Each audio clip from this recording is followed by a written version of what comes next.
Stop. What happened? I mean, yeah, the fifth Yonko.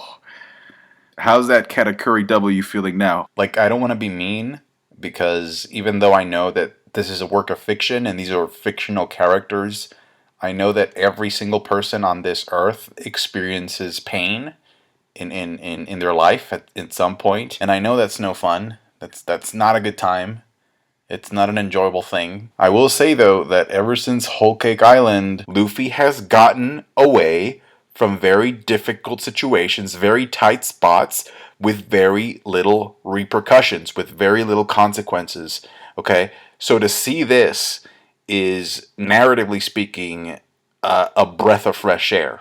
I mean, it's just like, this is what I expected from Kaido. This is what I expected from Wano. This is the gap between power right now. And just having that be showcased so vividly in this chapter is both shocking and a delight at the same time. This chapter was a piece of work. It's only 14 pages long, and most of it is action, which makes it very short to cover. So let's go back to the beginning. We get a cover page with Luffy, Sabo, and Ace. The words on Luffy and Ace's shirt are obviously a reference to what happens at the end of this chapter, Unbreakable King. I think it's either a clear-cut reference to Kaido, because he's the king of the beast and he's unbreakable, as you could clearly see, or it could be a reference to Luffy, and it's like Oda showcasing his sense of irony about Luffy having an unbreakable will to become king of the pirates. Who knows? The beetles there are a reference to the Sabo flashback, which are also a reference to Oda's childhood, because at one point he did say during an SBS that he actually raised a rhinoceros beetle. So again, that cover page is a reference to that moment during the Sabo flashback, which is also a reference to Oda's childhood. And Luffy got one-shotted, by the way. The chapter opens up with Luffy's elephant gun, which, I must admit, did way more to Kaido than I thought it would initially in last week's chapter. I mean, there's people running away from this. Like, Kaido literally hits the ground thanks to that punch. There's a samurai looking up at the sky as this happens, holding his katana. I wonder if he's one of the ones that we're going to recruit. Now, to be completely fair, and I don't know if you can tell, but I kind of like saying this, Luffy got one-shotted. He starts heading towards the ruins of Oden Castle, or at least what's left of them, to check up on his friends, to see if they made it out of the explosion. And I love how Shuten Maru is just so chill throughout this entire thing. He's just riding his ox, like everybody's panicking, running around like chickens with their head cut off, and this guy's just chugging a bottle of sake like it's popcorn at the movies. I got a bad feeling about this. I can sense the one-shot coming. Apparently Speed got thrown around because she got caught by Kaido as she was galloping away. However, she's still conscious. What? Tama and Speed survived Kaido's attack? Tama and Speed are Yonko Commander level. Confirmed.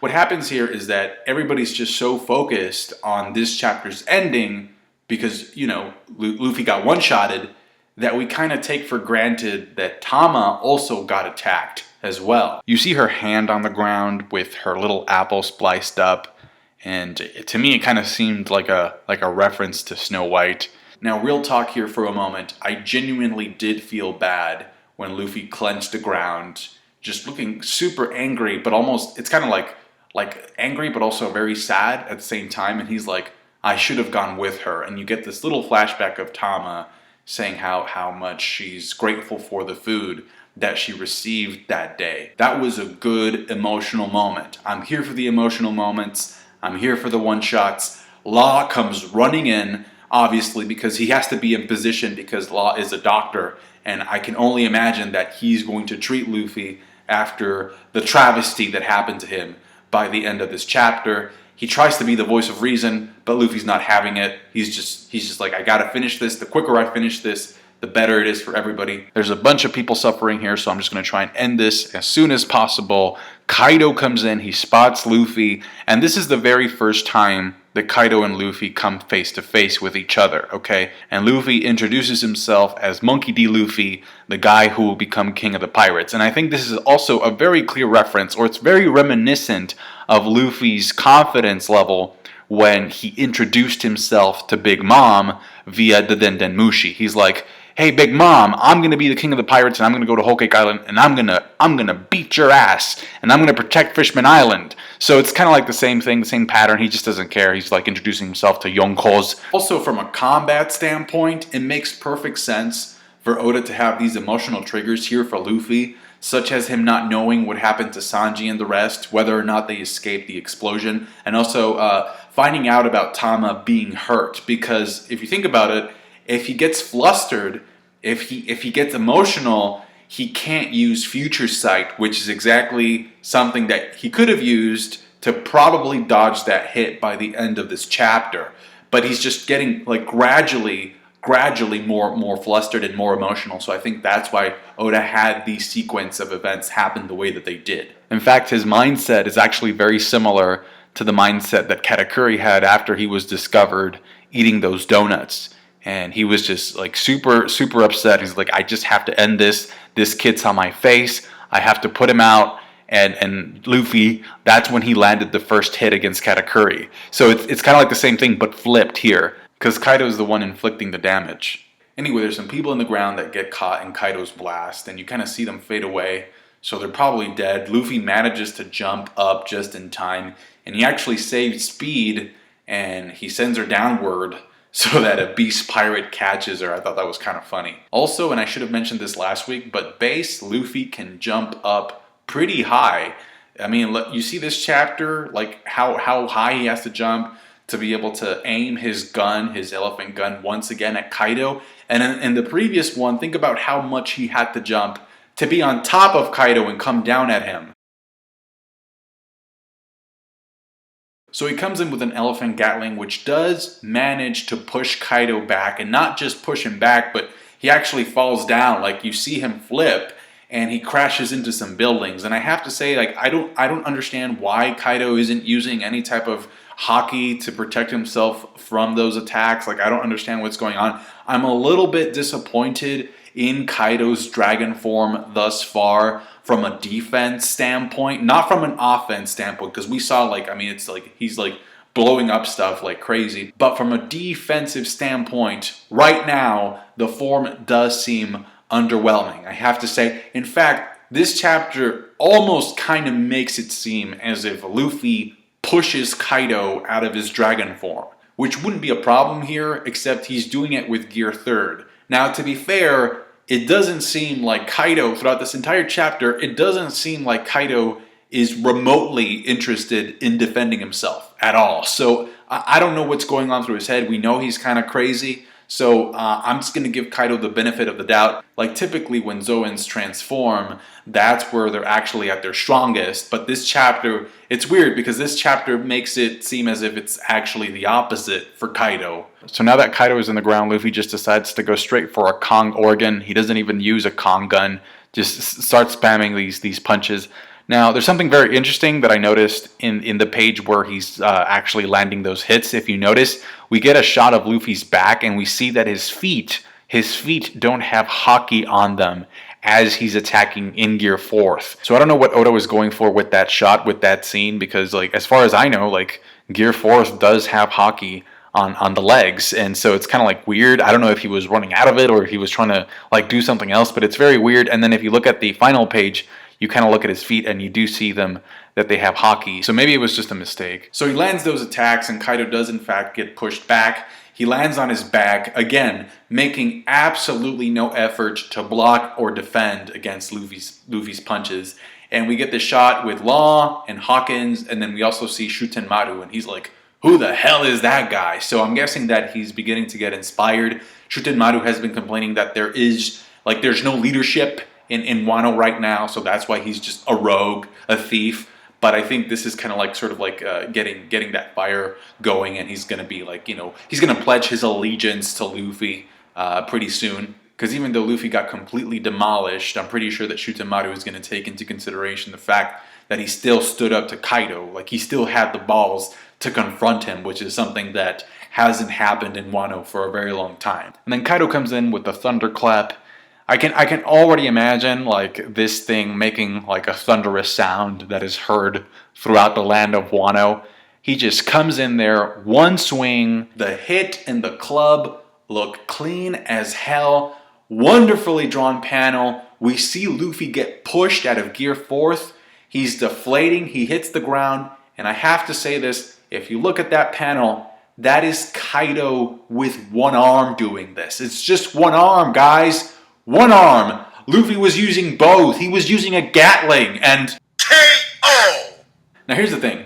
We're not here to laugh at Luffy being dealt this massive L the size of Big Mom. We're not here to do that, okay? We're here to enjoy good storytelling, good writing, and this is what it's all about. The truth of the matter is that he needed to be put in check. He's been way too cocky, way too overconfident in different situations. This needs to happen. It's the normal progression of things. There needs to be consequences for this type of recklessness, especially when it comes to the Yonko. Otherwise, there are no stakes, combat-wise. Now, I know people are going to go and say, oh, but this is not the first time that Luffy has been one-shotted. And that's true. That's technically true. In Alabasta, Crocodile was playing with him. He gave him a timer. He said, I got 3 minutes. I'm going to give you 3 minutes. And they played around for 3 minutes, and then boom. He was just like, he stuck his freaking hook under him, and that was that. He just left him in the sand. He was drowning. Robin had to come in to save him. So it was pretty bad. But not like this. Not like this, ladies and gentlemen.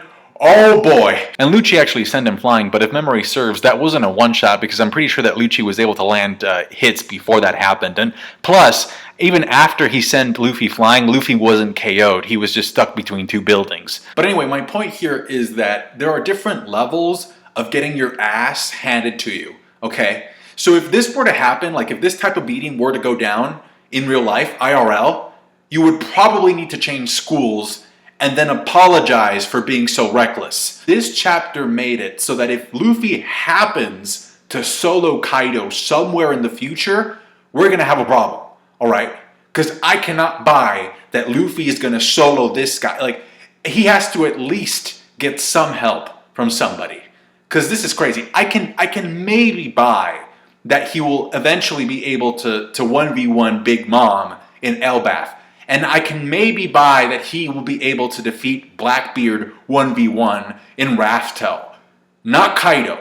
I'm sorry, not Kaido. Like, okay, maybe he gets some help from the Alliance and he's able to land the final blow or the defining blows on Kaido, but not a solo. Not a whole 1v1. Not now. Maybe he goes on after this, learns a couple new tricks, new techniques, and then he starts 1v1ing the Yonko.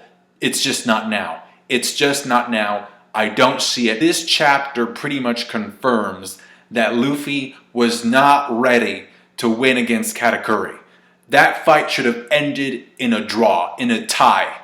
Max, okay? It should have ended in a draw. You know how it should have ended? It should have ended like the first fight between Goku and Vegeta.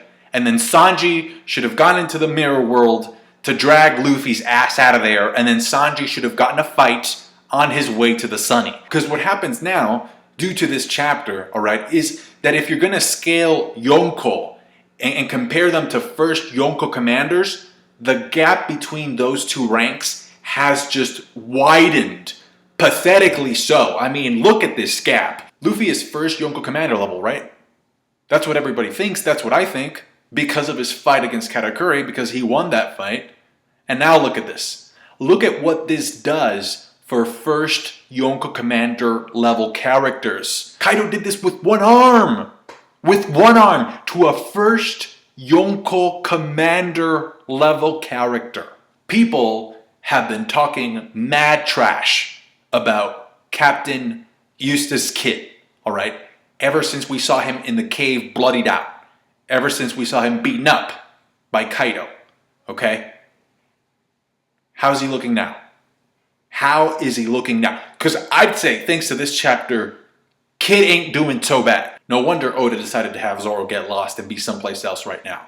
Because right now, Kaido be handing out L's like pamphlets, like brochures, for things that nobody wants to go to. Like I said, Law's nearby, so he should be able to switch Luffy out of there and get him some help, medically speaking. And then also, he has 2 weeks. Luffy has 2 weeks. Those 2 weeks were mentioned by Kinemon for a reason. So it's time to train up. It's time to develop a new mode, get awakening, all that good stuff.